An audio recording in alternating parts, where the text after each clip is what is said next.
Bonjour les quatrième année, aujourd'hui nous allons repartir dans le cours, donc dans les fonctions de référence. Donc on va en travailler 3 dans cette deuxième vidéo sur ce sujet. Pour rappel, il y en a 8 en tout, donc 2 dans la première vidéo, la précédente, 3 dans celle-ci, il y en aura de nouveau 3 dans la suivante. Donc ça se trouve page 20 du cours. Alors on va parler d'abord de la fonction valeur absolue, donc la fonction valeur absolue de x, qui se note comme ceci, donc f de x égale x entre deux barres.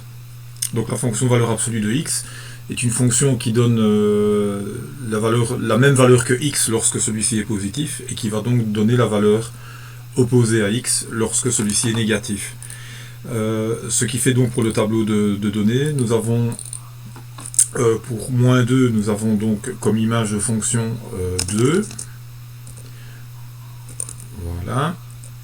Pour moins 1, nous avons 1. Pour 0, c'est 0. Et enfin, pour les nombres positifs, ce sont ces nombres-là eux-mêmes. Donc 1 pour 1 et 2 pour 2. Alors, en termes de domaine, existerait-il des x qui ne pourraient pas se calculer par la fonction? La réponse est non. Il n'y a aucune impossibilité avec ce genre de formule. Donc, le domaine, c'est R. Alors, par contre, pour l'image, et là, je vais vous montrer le graphique que l'on obtient. Donc voilà, donc au niveau du graphique que l'on obtient, on voit effectivement cette fonction valeur absolue, donc, qui donne un très joli V, donc symétrique par rapport à l'axe Y. On constate qu'en termes d'image, il y a un point en dessous duquel on ne descend pas, c'est le point 0, donc la hauteur 0, il n'y a pas d'image négative pour cette fonction. On pourra donc conclure que son ensemble image, c'est l'ensemble des réels positifs. L'image de cette fonction R positif. Le plus ne se met pas en exposant, normalement vous devriez le mettre en exposant. Cette fonction possède-t-elle des zéros? Effectivement, il y en a un, c'est en même temps l'ordonnée à l'origine, c'est le point 0, 0, donc on va mettre un 0 qui vaut 0. La parité de la fonction, on l'a observé, elle est bien symétrique par rapport à l'axe des Y, donc ça signifie que des réels opposés ont des images qui sont les mêmes. Elle est donc bien paire de par la définition d'une fonction paire. Ordonnée à l'origine, 0 également. Alors, extréma de la fonction, nous avons effectivement un extréma, c'est-à-dire un point qui est un point situé le plus bas sur le graphique. Il suit une décroissance et précède une croissance, donc c'est le point 0, 0, qui est minimum de cette fonction. Alors, dans le tableau de variation, pour pouvoir le rédiger correctement, vous avez un 1.00, donc qui est un point particulier de la fonction. Voilà. Alors avant le point, vous pouvez faire une flèche de décroissance, une flèche qui descend, puisque la fonction proposait des valeurs qui décroissaient. Donc en 0, 0, donc on a atteint le minimum de la fonction. Et ensuite une flèche qui remonte, une flèche qui indique une partie de graphique croissant, donc sur son domaine positif, la fonction est croissante. Dernière petite chose, voici comment on peut également noter comment on peut définir cette fonction. Donc on dit de la fonction valeur absolue de x, donc elle est égale soit, donc on appelle ceci une fonction par partie, soit elle propose la même valeur que x si x est plus grand ou égal à 0. Donc ça c'est pour donc, tous les réels positifs, elle donne exactement la même valeur, donc exactement comme la fonction identité. Par contre, elle va proposer comme image moins x à partir du moment où x est lui-même un réel négatif. Donc cette manière de définir la fonction, c'est ce qu'on appelle une détermination par partie. Ça existe, vous en rencontrerez peut-être encore un peu plus l'an prochain. Alors, fonction suivante, fonction carré. Eh bien, à part certaines valeurs, la fonction carré, vous allez voir, va posséder pas mal de similitudes avec la précédente. Alors, faisons d'abord le tableau de données. Donc, pour x égale moins 2, la fonction carré propose 4 comme image. Pour x égale 1, elle propose 1. Pour x égale 0, bien sûr, 0. Pour x égale 1, 1. Et pour x égale 2, 4. Alors, c'est une vieille connaissance, évidemment, puisque c'est la plus simple des fonctions du deuxième degré. Et les fonctions du deuxième degré, on leur a quand même accordé beaucoup d'intérêt et beaucoup de travail en octobre. Alors la fonction x carré, quel est son domaine? Y existe-t-il des impossibilités de calcul? La réponse est non. À partir du moment où vous prenez un nombre et que vous le mettez au carré, vous pouvez finalement le faire avec n'importe quel nombre. Donc de nouveau, son domaine c'est R. Son image maintenant. Alors son image, c'est comme la précédente, les images qu'elle donne sont toutes des images positives, la fonction carré. Donc elle aura le même ensemble d'images que valeur absolue, c'est les réels positifs. Autre similitude, son 0. Son 0, quand est-ce qu'elle peut donner comme image 0? Lorsque x est remplacé par 0 lui-même, donc c'est le même 0 que la précédente également. Tout comme la précédente, elle est paire, puisque des réels opposés vont avoir la même image. Prenons un exemple, moins 2 et plus 2, qui vont avoir comme image 4 et 4. C'est bien, ça corrobore bien le fait qu'elles soient paires. Ordonnée à l'origine, 0 également, c'est là qu'elle rencontre l'axe des y. Extréma de la fonction, comme la précédente de nouveau, finalement il y a peu de choses qui changent, à part les valeurs, bien évidemment, elle est également en son minimum lorsqu'elle a atteint le point 0, 0. Et pour les variations, c'est exactement la même chose, vous mettez 0 au milieu de la ligne des x, une flèche de décroissance, 0, une flèche de croissance, et le tour est joué. Pas besoin de faire rappeler son graphique, évidemment, vous vous en souvenez, donc cette parabole qui est bien symétrique par rapport à l'axe des y, donc elle passe par 1, 1, elle passe par 2, 4, donc c'est une parabole qui se comporte donc de la même manière à gauche et à droite de l'axe des y. Voilà pour la deuxième.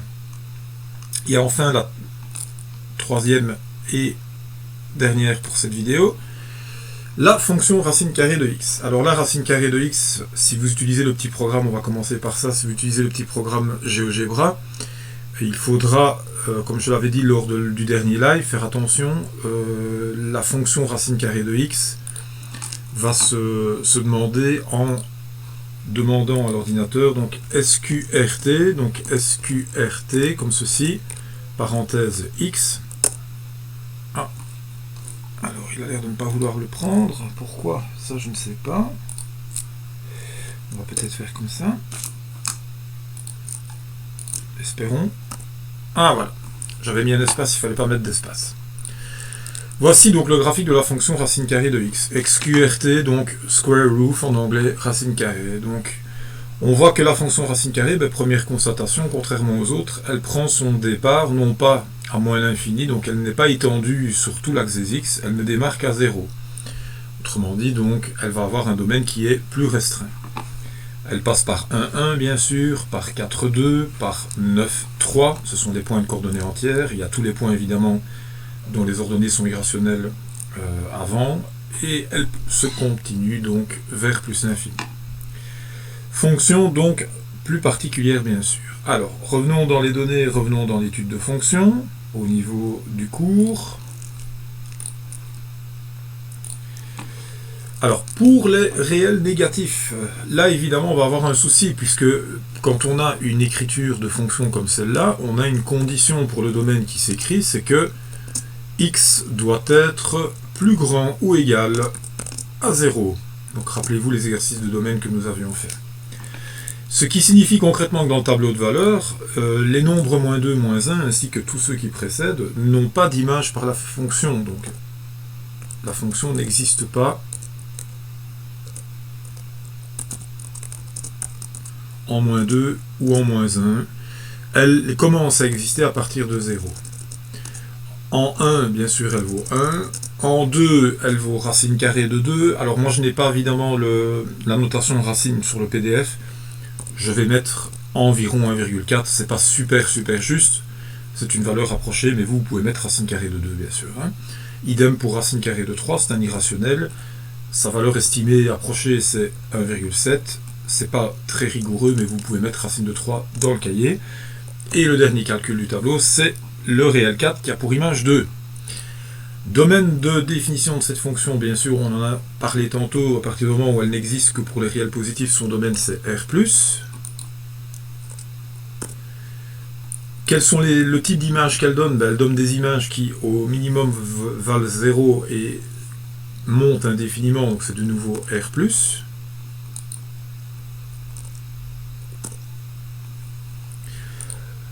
Les zéros, on en a un donc en 0. Alors la parité de cette fonction, à partir du moment où pour la première fois on ne peut pas comparer des réels opposés du domaine, puisque le domaine est un domaine qui se construit uniquement sur les réels positifs, il n'y a pas de sens d'envisager des réels négatifs, donc leurs opposés. Donc dans ce cas-là, la parité est quelconque. C'est une fonction quelconque en termes de parité. Ordonnée à l'origine 0.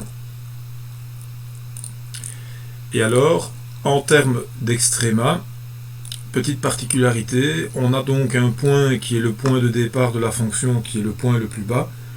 Alors, on pourrait être rigoriste, entre guillemets, et dire, ben voilà, à partir du moment où avant il n'y avait rien, peut-on réellement parler d'une décroissance avant, d'une croissance après?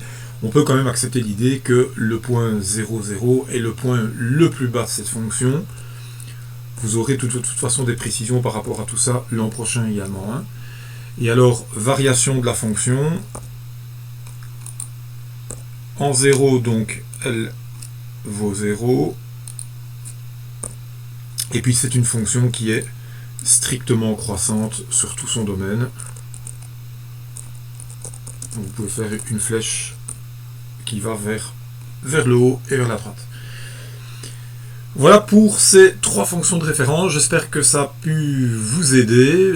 L'idéal, évidemment, c'est d'être capable de refaire, évidemment, c'est de recompléter ces données de par vous-même, hein, en réfléchissant.